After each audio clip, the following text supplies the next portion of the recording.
rather leave than never believe if this is it. Please let me know. The thirst for lower oil prices is never quenched. Crude is topped $96 a barrel, hitting a 3-month high. The White House says it may release U.S. emergency oil supplies to help ease prices. But while we wait, a new report finds that the U.S. is ramping up oil imports from Saudi Arabia by more than 20%, believe it or not, despite escalating tensions in the Middle East.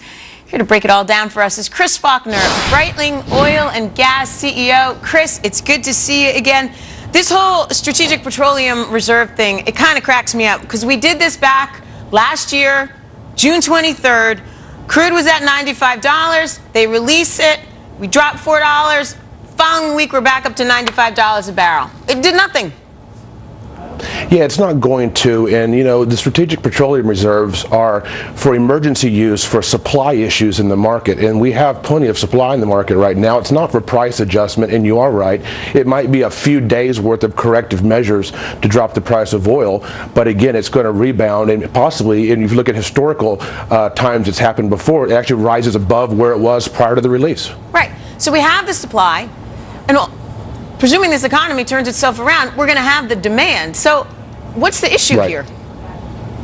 Well, I think the issue is that, you know, oil's at $96. It's translating to pretty high gas prices. It's an election year. I think the president's looking at all of his options and alternatives, and if he lowers the price of crude and in turn lowers the price of gasoline, well, it helps him out in November. But the reality is he doesn't understand that, you know, we're talking about 700 million barrels of crude in the whole reserve. That's only 80 days worth of our current supply and demand usage. So it's not going to do anything long term. It's a temporary fix. I don't even see why we're even discussing it. It doesn't need to be happening. It's exactly like having an emergency fund at home. You don't spend the money on shoes. It is for your mortgage payment if you lose your job. And for some reason, they don't seem to get that down in D.C. Let's talk about this Saudi thing, though, because we're supposed to be trying to get off foreign dependency. And yet it seems like we're on it more and more. Well, the reality is, you know, our production, domestic production is up. We're at about 6 million barrels a day. The problem is, though, we're using 19 million barrels a day, so there's a pretty big delta that we have to make up for. And a lot of that oil comes from Canada, almost 30% from Canada, and now Saudi Arabia, about 17% coming from Saudi Arabia, and that's up 20% this year. So, yeah, we are dependent on foreign oil, and we are moving our marriage closer to the Middle East, it seems. But yet so many people say that we got a little oil and gas boom going on here right at home. North Dakota, I know your company focuses on Texas, Oklahoma, and Louisiana. We got oil here at home, don't we? We certainly do, and we're actually drilling right now in the Bakken Shale, Breitling is, and we've got huge reserves up there in North Dakota. And if you look at North Dakota as an example of the economic boom the oil and gas industry can create here in the United States, you know, it's a poster child for what we should be doing all throughout this country, not just in North Dakota. But to give you an example, in North Dakota, there's 24 billion barrels of oil in place potentially in that one area in the Bakken Shale. So yes, domestically, we have an ocean of oil. We just need to be able to tap into it and produce from it, and the president has, in spite of him, we've been able to get big reserves out of the ground. But again, the federal lands are locked up. We can't drill offshore. The president's doing all that he can to stymie our industry, and yet he wants to continue sending cash to the Middle East and bringing oil from the Middle East. And we all know the geopolitical issues happening there.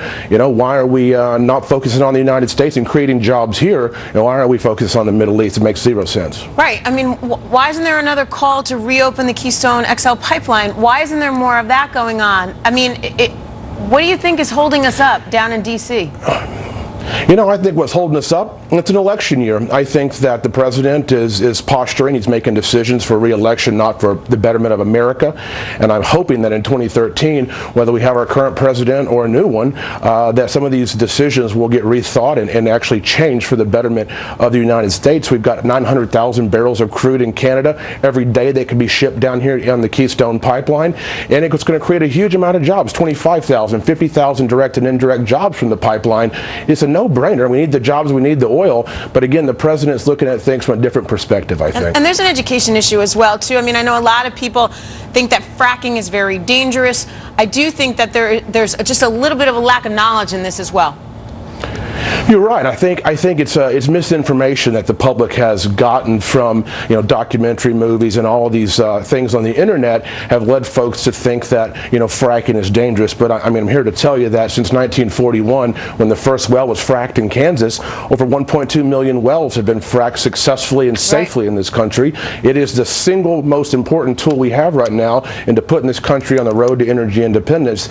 And fracking has allowed us to be able to achieve the reserve numbers in the Bakken Shale and all the rest of the areas in the United States. It's a vital tool that we need, and we must be able to continue using it. And again, it is safe, but again, the public has some misinformation, and we have to, as an industry, do a little education here. Got to get the word out there. Chris Faulkner, Breitling Oil and Gas CEO. Thanks, sir. Thank you.